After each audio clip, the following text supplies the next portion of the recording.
Kula Gisel Aulia saking 12 KJIJ setunggal absen sekawan. Assalamualaikum warahmatullahi wabarakatuh. Para sesepuh pinasepuh ingkang dahat kinebektan.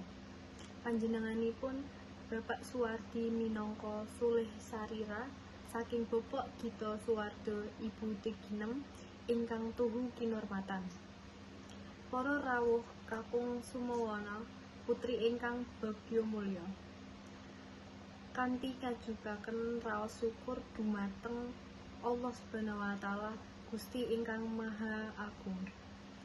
Kula minangka talanging basa saking panjenenganipun Bapak Bambang Sutopo, SPD sekalian Ibu Jari kaparingga tumanggap atur manggah paring pangandikan pasrah kaking kulawarga. Bapak Gito Suwardo sekalian Ibu Tuginem ingkang sepisan kula minangkani punapa ingkang dados kasihipun Bapak Bambang Sutopo sekalian dalasan sedaya. Kulawarga ngaturaken pembaya sugeng ingkang sarawuh. Panjenenganipun minangka duta saraya pasrah saking Bapak Gito Suwarno. Ibu Tuginem ing Dukun Jatisari, Desa Jatimulya, Kecamatan Petanahan, Kabupaten Kebumen.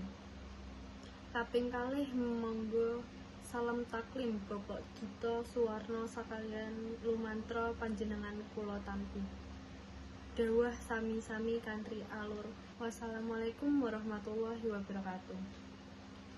Wondene manggah keplasing sedya panjenengan hamasrahaken utawi hanglarapaken temanten sarimbi nun inggih Roro Niken Sunarsih SKM ingkang sampun kelaksan ijab kabul dawuh sekalian Bagus Ronggo Sohlikin SPD dinten Kemis Pon 29 November 2018. Bapak Ibu Bambang Sutopo sakeluarga hanapi kanthi suka gembraning manah sakalajengipun mbok bilih semodanipun sampun setata samapta temanten kekalih tumanten badhe kelangaken manut tata cara lan paradata ingkang lumahapah wonten kampung mriki. Dumateng Bapak Suwardi sak pandherek kula aturi pinarak lenggah wonten apapun ingkang sampun kasediaken kanthi mardika mardikaning manah ngantos penaing pangardian. Payunganipun Bapak Ibu Bambang Sutopo dalasah kulawarga. Mugi panjenenganipun sedaya kaparing paring donga pangestu dumateng putra temanten kekalih. Kanthi pangajab mugi temanten kekalih ingkang badhe ngebyur lulumbung wonten madyaning bebrah agung tansah magih bagya mulya dados kaluwarga ingkang sakinah mawaddah warahmah sumurambah ing sumadoyanipun amin ya rabbal alamin.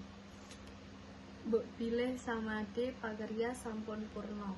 Panjenenganipun sarambokan badhe pamit Bapak Ibu Bambang Sutopo.